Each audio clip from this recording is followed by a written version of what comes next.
You're listening to the North Parkway Podcast, weekly talks designed to help you take the next step in your spiritual journey. You can learn more about our church at northparkway.org.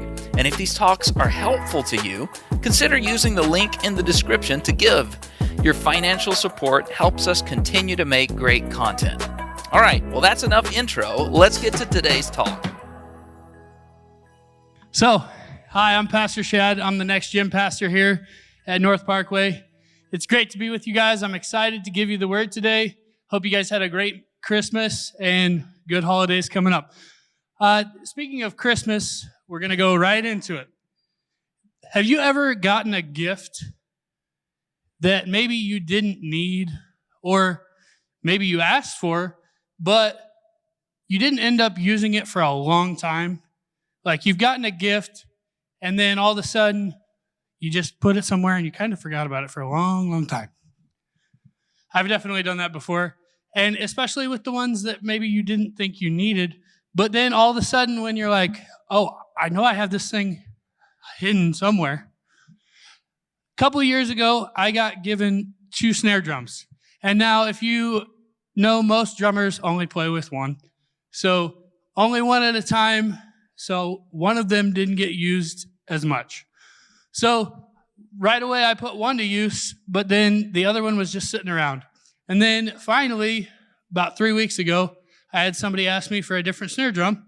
And I said, oh, hi, how are you? And then I said, oh, I have an extra one laying around. I know I can get that to use for you. And so I went and got it, and I've been using it here at the church since I went and got it for him. But the point of that is, when you went to find the thing that you hid, or maybe not hid, but just kind of forgot about, what gets on it? Dust, right? Dust and dirt. So by the time I went and got that snare drum, it was covered in dirt and dust. So I had to wipe it off, make it all presentable, and be ready to play. Now, when you don't use the things that you've been given, you don't use these gifts and right away, dust, maybe even rust, or maybe it's been so long that it's animal infested now, especially if it's food, right? If you forget about food, they're going to get into it. So all of these things, if you don't use them, it's important to find a use for them because they'll start to go bad and do wrong things with them. So dust and rust, those things are bad, right? But think about if the unused gift that you had to give was an inhaler for your neighbor who needs it because they can't breathe. That's a different kind of bummer. There are some life-bettering and life-saving items collecting dirt here in Pekin. They're right under your nose, but today we're going to learn how to find them. And we're going to jump right into the Bible with that because it'll help us find them. All right, so as a youth pastor and children's pastor, my kids know that I love to use these stories. So what are we using today, kids? A parable. That's right. So we are going to use the parable of the 3 servants, or you might know it as the parable of the talents. Now, what is a parable? An earthly story with a heavenly meaning. And who tells these parables? Jesus tells us these parables. Sorry, I had to call in response. It's what we do. All right, so we're going to get right into this parable. Here we go. Matthew chapter 25, verse 14 through 30.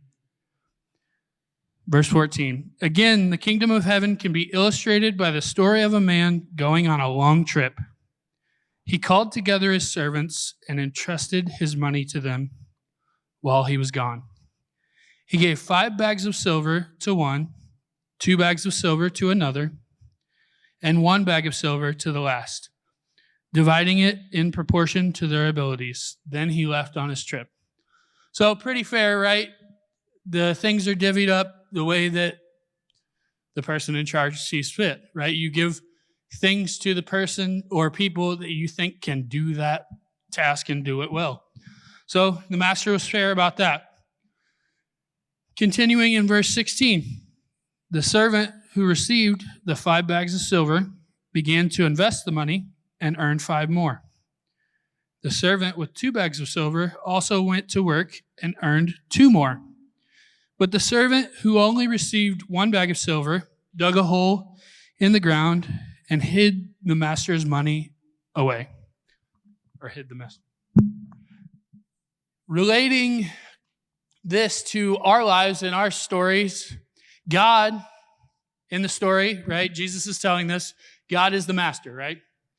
And we are his servants. And God has given us these things to do his work. So in some of your lives, you may say, well, I'm a jack of all trades. I know how to do these 5 things and do them all well. Sorry if that's you, because I don't like you very much, because I can't do that. Now, most of you might have 2 things that you're really, really good and really solid at, and you're ready to go.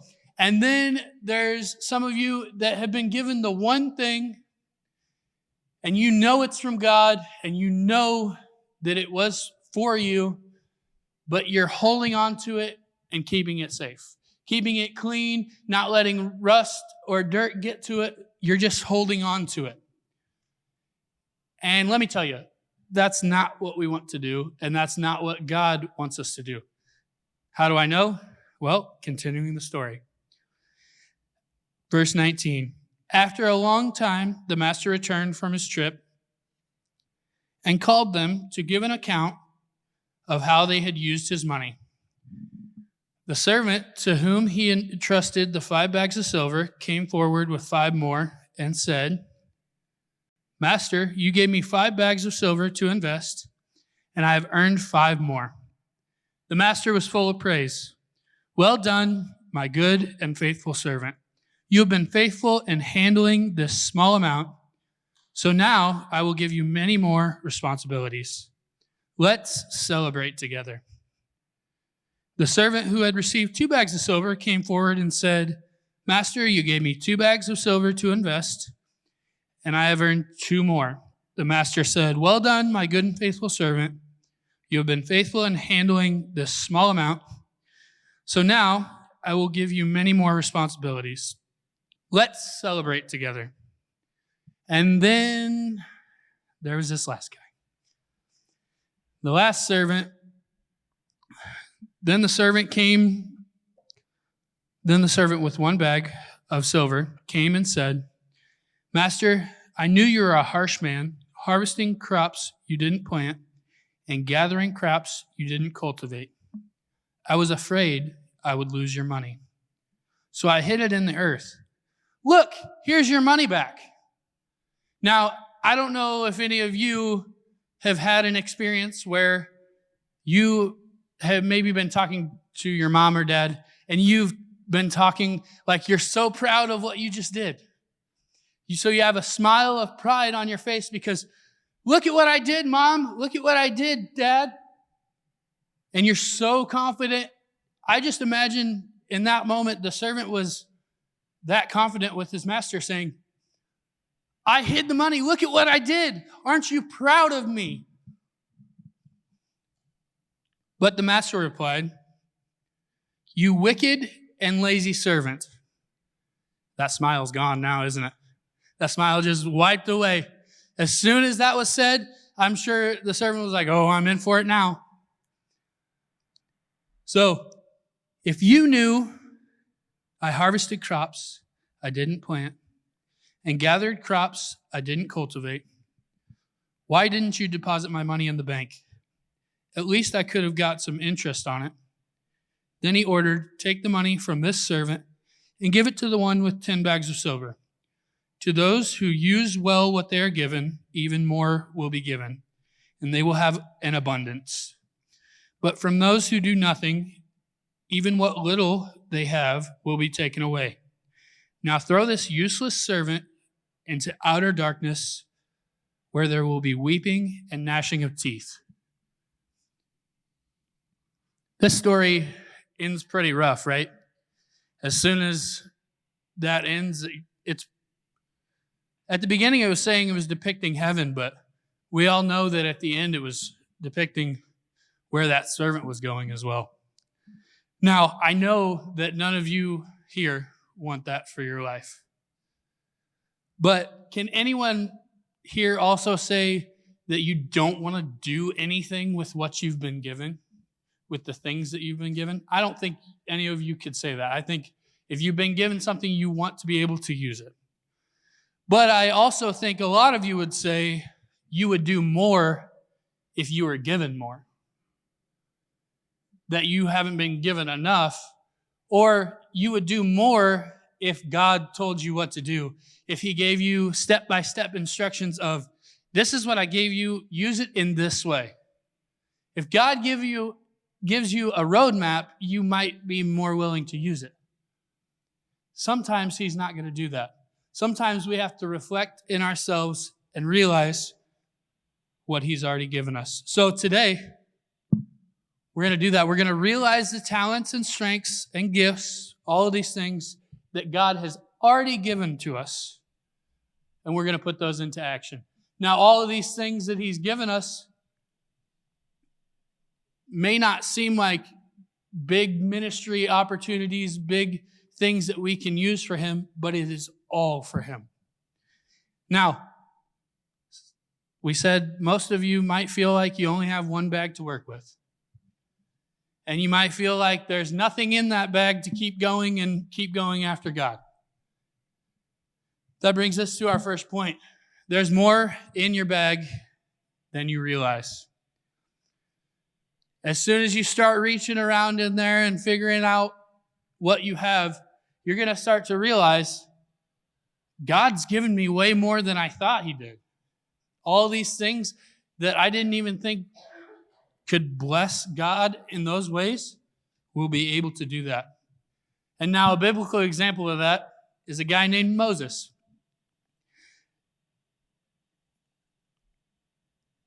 Moses pleads with God to send someone else. God tells him to look at what he already has. And now, what I want you guys to realize is, when you are looking at your only single bag, you're thinking,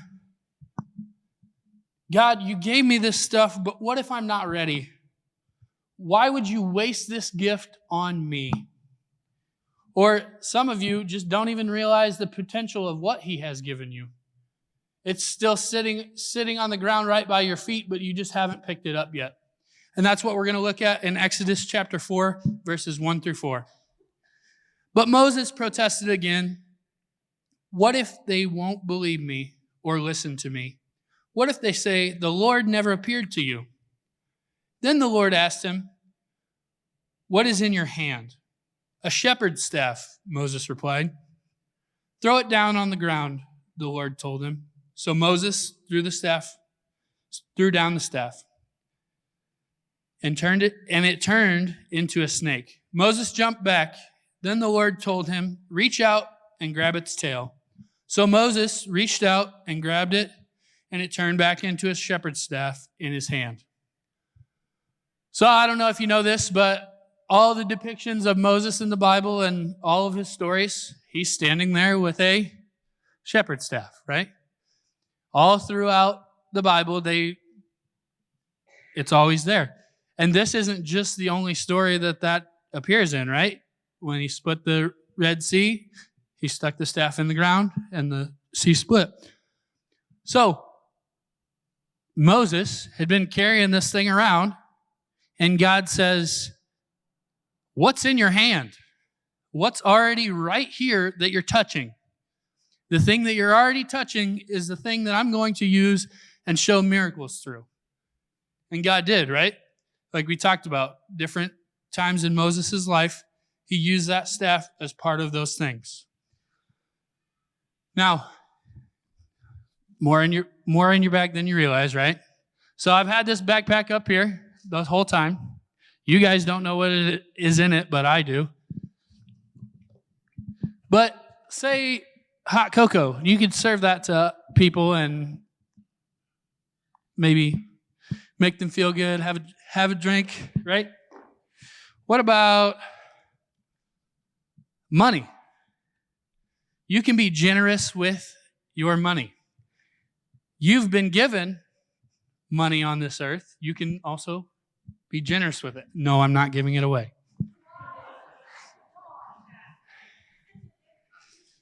What about changing diapers? You can be generous with the care of children if you have that ability. Some of you do not. It's okay. We still love you. What if you're a handyman?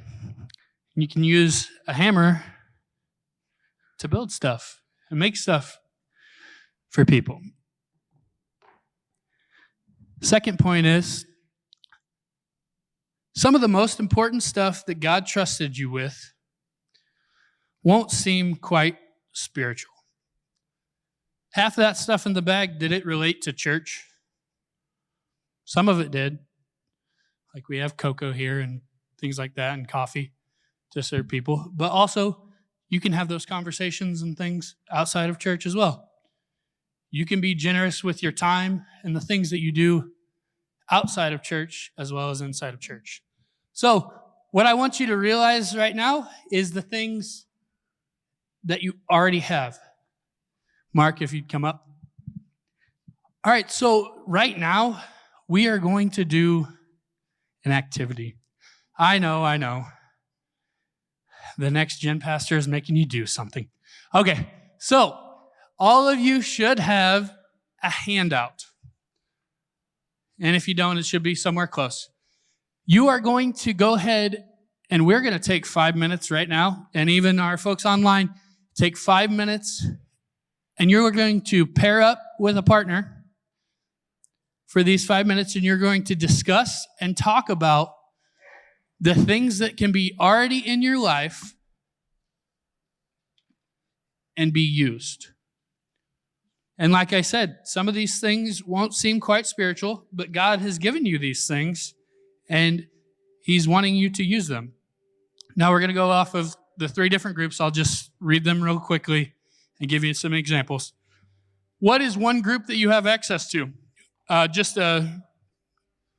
What group you're a part of. All of us have jobs or school, and maybe if you don't have a job or school, you're here at church, right? So that can be a group as well. What's a physical resource you own or manage? We already talked about money and giving that and being generous with your money. And then also a life experience that someone else could relate to. There are a lot of you that have already been through a stage of life that someone is just about to get into. You can be generous with your knowledge and the experience that you've had from the things that you've already been through. So I'm going to give you that time right now. I kind of went at this a little bit before, but the next point is the most of the stuff that God has trusted you with is for use outside of these walls. I said that half the stuff in the bag wasn't all for church things, right? God can use you even when you aren't in this building, or even when you're not around the people that are in this building.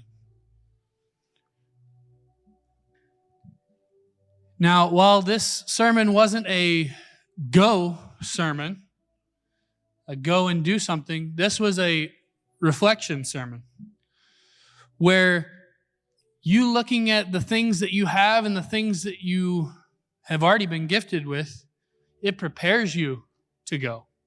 It prepares you to be ready for the full potential of what God has for you. Once you've found that gift that you've had all along, God expects you to use it. One more prop, because I'm a youth pastor and I have to.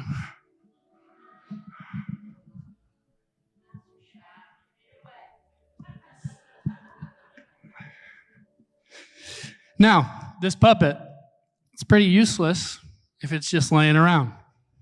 It's just a thing. It doesn't do anything.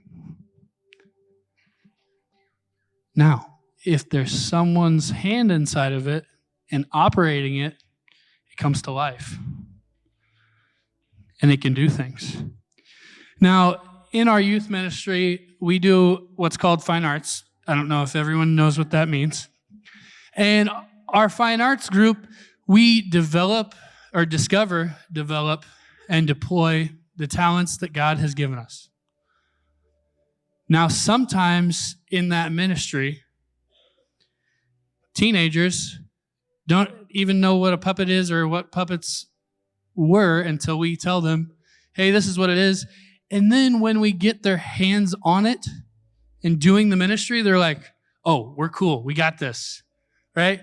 They know how to do it because they finally put their hands on it and it's finally in motion. One of my favorite things in ministry is seeing people grow in their gifts. Kids and teenagers, more than adults, or maybe not more than adults, have to be physically forced into those things sometimes, and sometimes those gifts have to be pulled out of them. They don't know that this is what God wanted in their lives, but you see it, and you can see the fact that God can bless them and use them through what gifts He has already given them. Now, the time that we just took, and I know, sorry, I made you do something right here, right now.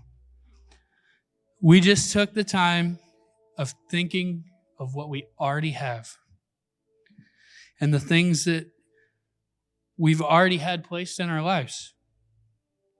Now that we see those things, after you did that activity, you might have found one or two things. Now that you see those things, now it's time to put your hands on it and in it and go use those things and take them and use them for God's glory. Last point is this. God expects us to utilize what we've been given. I just said it. Pretty simple. If we see it, we use it. Once we see it, we need to be hands-on, going after what He has for us. Find what's been there all along. Don't hide it away or sit on it. We already know that the ending of the story of the parable of the talents, gnashing of teeth. If you're sitting on your gifts, it's not what God wants from us.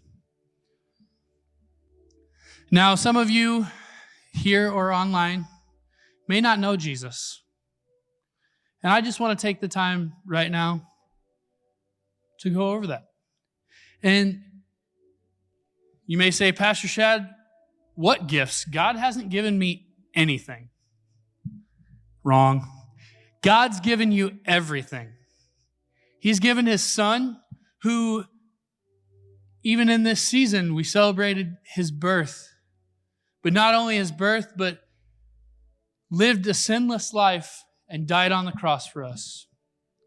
Because without Jesus dying on the cross for us, the wages of our sin is death. But the gift that God gave His Son, dying on the cross, gives us eternal life. So right now, with heads bowed and eyes closed, if that is you, and you just feel like you need to make a change in your life and you want Jesus to be the Lord of your life, you want God to give you everything that He has for you, if you just raise your hand right now. And online, if you just type in, pray for me. Now, you can look up again. Now, those of you that know Jesus and have been with Jesus and gotten to know God and the things that He has for you, you've gotten gifts from God. You know what He's done in your life and the path that you've walked because of Him. So now the step to take is to be a doer in His name with the gifts that you already had all along.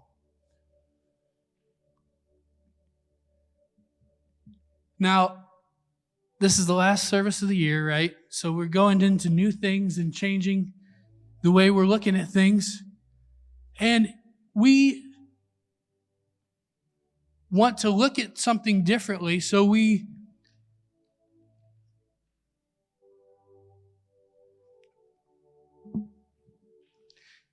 have to change how we look at it. And here's how we're going to do that. We've already been over it a couple times. But when you know what God's done in your life, you have to keep doing things in His name. And some of you are sitting here, and I made you do this ridiculous activity, and you're going to say, I'm not doing enough? Because some of you feel that way. You feel like you are completely busy all the time. You're just strung out with all the things of life, and you say, you want me to do more? No, I just want you to change the way you're looking at it. I want you to change the I'm not doing enough to I get to do God's work with what He's already given me. The tools that I already have, I get to use them. Hey, this is Pastor Chris again. Thanks for listening. If today's talk was helpful in your spiritual life, odds are there's someone you know who could benefit from it. Take a minute right now to share it with them. And if you live in the area, come try out a service in person, because church is more fun with friends. See you next time.